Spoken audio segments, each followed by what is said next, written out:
તો અહીંયા બે લોટા એટલે બે બે જગ્યો છે, એક નથી. એક સંજ્ઞા છે અને એક છાયા છે.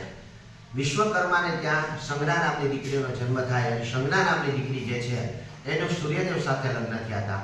સૂર્યદેવ સાથે લગ્ન થયા પછી તો કે સૂર્યદેવનો તાપ તે સહન નહોતા કરી શકતા, એટલે એને વારંવાર પોતાના પતિદેવ સૂર્યનારાયણ ભગવાનને કીધું કે હે સૂર્યદેવ, તમારું તપ મારાથી સહન નથી થતું, આથી કરીને તમારા તપનું કાંઈક કરો.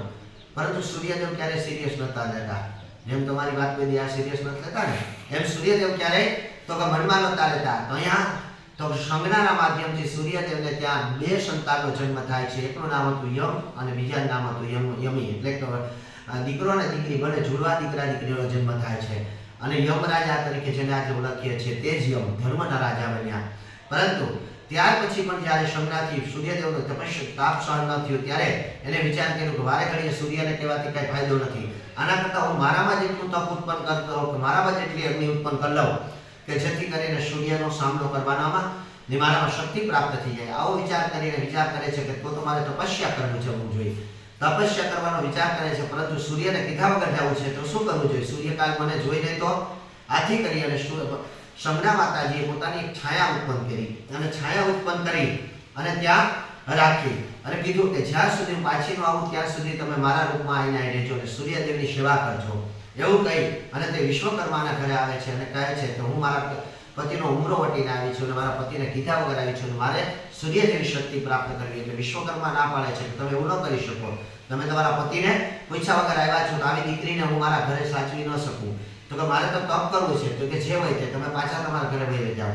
જ્યારે વિશ્વકર્મા એટલે કે સંજ્ઞાનું ત્યાગ કરે છે ત્યારે તેને બહુ દુઃખ લાગે છે અને તે તપ કરવા જંગલ તરફ નીકળી જાય છે. ત્યારે ગુરુરૂપી નારદજી એને મળે છે અને નારદજી કહે છે કઈ બાજુ દેવી?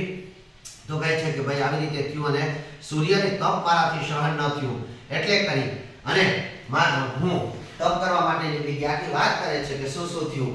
ત્યારે નારદજી કહે છે કે દેવી એવું ન કરાય, હાલો હું તમારા બે વચ્ચે સમાધાન કરાવી દઉં, સૂર્યદેવનું તમારું સમાધાન કરાવી દઉં. પરંતુ ભગવતી માનતા નથી. ત્યારે એ કહે છે કે તો અહીંયા જંગલમાં તપ ન કરો, કારણ કે અહીં તો હિંસક પ્રાણીઓ છે, તમને ફાડી ખાશે. તો કે તમે હિમાલય પર જઈને તપ કરો.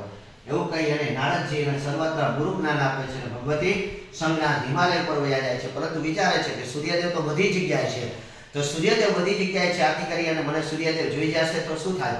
આવો વિચાર કરી ભગવતી પોતાનું રૂપ બદલે છે. અહીં તમે બીજો પ્રશ્ન આ પૂછે પણ ઘોડો શા માટે કૂદે છે? એટલે ભગવતી ઘોડીનું રૂપ લે છે અને ત્યાં તપ કરવા માંડે છે.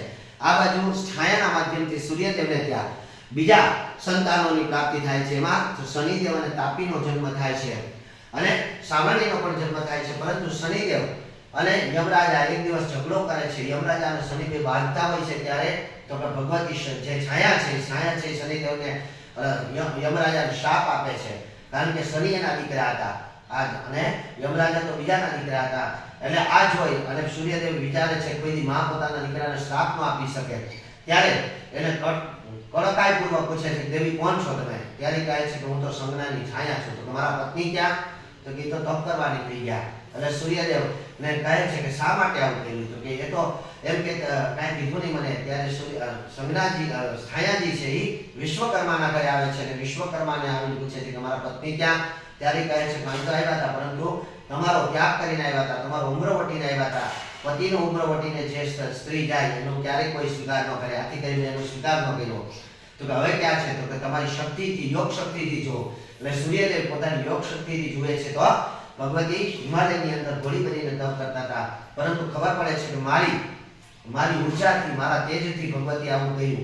આથી કરીને સૂર્યદેવ અહીં પ્રભાસ પાટણ જે કહેવાય છે ને આપણું સોમનાથ, ત્યાં પ્રભાસ પાટણની અંદર પોતાનો 16મો ભાગ ત્યાગ કરી દે છે. 16મો ભાગ ત્યાગ કરી દે. સૂર્યનો આખો ફોટો ન હોય. કદી જોયા કોક સૂર્યના?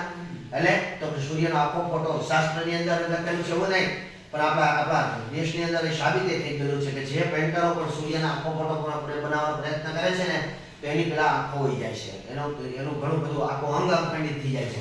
એટલે સૂર્યનો આખો ફોટો ક્યાંય ન હોય. પોતાનું વર્ધ્ય શરીર ત્યાં એક ખંડિત કરી પોતાનું ચીરી અને પોતાની જે ચામડીઓ છે ઉતારી અને સૂર્યદેવ ભગવતી પાસે જાય છે. પરંતુ ભગવતી તો ઘોડી બનીને તપ કરતા હતા. આથી સૂર્યદેવને રાજી કરવાનું, તમે રાંધણ શા માટે કર્યો છો? તમે કહો ને દીકરીને લગ્ન પ્રસંગે રાંધણ કર્યા, પણ શા માટે કર્યા દીકરીના લગ્ન પ્રસંગે? તો ઘણા લોકો એમ કહે કે પહેલા લગ્ન છેલ્લા લગ્નમાં અંદર તેડવા નહીં. એવું નથી. તમારે ત્યાં ખૂબ આનંદનો પ્રસંગ આવે ત્યારે ગમે તમારે જન્મદિવસ હોય, શ્રીમતનું મુહૂર્ત હોય, તમે ભાઈ ક્યાંક નોખારે ત્યાં ભેગા થાવ ને તોય રાંગર તેડવા જોઈએ. પતિ પત્ની હોય ત્યારે જજા બધાને ઝઘડા થાય તોય રાંગર તેડવા જોઈએ. તમારા છોકરા સારી રીતે તમારી ઈચ્છા હોય સારી રીતે પાસ થાય તોય રાંગર તેડવા જોઈએ. અહીંયા તો ભગવાન સૂર્યદેવ જે છે એ ઘોડાનું રૂપ લે છે અને એને રાજી કરવા માટે એને ફરતે ઘોડો ખૂંદે એટલે ત્યાં નાચે છે. આ ઘોડો ખૂંદવો એટલે શું? તો કે ભગવાન સૂર્યદેવ ભગવતીને સામે નાચ્યા એટલે એ નાચવાનું હોય. ભગવતીને સામે નાચવાનું. ભગવતી ઘોડાનો રગ ડગાડે ટક ડગાડે ટક ડગાડે કળાદે કરતો રણકાર થયો અને રણકારમાંથી શબ્દ નીકળ્યો રણાદે. હું નીકળું અને સૂર્યદેવ પછી કીધું રણાદેની આંખો ખુલી તો સામે તો ભગવાન સૂર્યનારાયણ હતા. એટલે સૂર્યદેવને જોઈને ભગવતી તેના પગમાં પડી જાય છે. ત્યારે સૂર્યદેવ કહે છે કે ના દેવી સર્વત્ર દોસ્તો મારો છે. તો કે ના પ્રભુ દોસ્તો મારો છે. તો હવે પ્રેમપૂર્વક મારી સાથે આવો. એટલે ભગવતી એની સાથે આવે છે. આ બાજુ અહીં બે લોટે શા માટે? એટલે આ બાજુ જ્યારે પોતાના ઘરે આવે છે ત્યારે છાયા કહે છે પ્રભુ મારો શું આ? મને તો દેવીએ ઉત્પન્ન કરી, મારે હવે ક્યાં જવું? ત્યારે સૂર્યદેવ એને વચન આપે છે કે ભગવતી તમે બે સાથે રહેશો અને હું તમને આજથી વચન આપું છું કે આજે મારા પરિવાર ફરીથી એમ કેમ બન્યો. આજે મારા ઘરની અંદર ફરીથી આનંદ આવ્યો. મારા સંતાનો એક સાથે પ્રેમ ભાવથી વરસશે. આજ મારા ઘરની અંદર ખુશી આવી. આથી કરી અને જેના ઘરની અંદર આનંદનો પ્રસંગ આવશે, જેના ઘરની અંદર ખુશી આવશે અને જેના ઘરની અંદર દુઃખો હશે અને એક જો તમારા બેના તેડા કરશે તેના ઘરનું દુઃખ અને દારિદ્ર્ય સર્વત્ર દૂર થશે. એટલે ભગવતીના તેડા કાંઈક તમારા બે માણસની વચ્ચે ઝઘડો થઈ ગયો હોય ને તોય ભગવતીના તેડા કરી લેવા જોઈએ. એટલે અહીંયા છે એક સંજ્ઞા અને બીજી છે છાયા. અને ત્યારથી આપણા ઘરે રાંધણ તેડવામાં આવે છે. અને રાંધણ આપણી ગુજરાતી ભાષામાં કર્મની ભાષામાં રણાદેમાંથી રણકાર થતા આપણે રાંધણ કીધું. તેવી માં ભગવતી રાંધણને કહેવાનું કે હે માં ભગવતી આજ જો તમારે ત્યાં આપણે ગોળી જમાડશો ને તેમાં પૂરી નાખી રેતી વાલી લારી મંજૂર બધી જમવા આવશે ને તો માતાજીને કહેવાનું કે હે માં ભગવતી અમારે તો અમે પ્રૂફ કરેલું છે બરાબર. અમારે ત્યાં ઉષા નામની છોકરી જમવા આવી હતી બરાબર. ઉષા નામની છોકરીઓ રાજકોટ હતી તો અમારે કેમ જમવા આવી? અમે જીવવા હતા પગ ધોયા હતા ખરેખર.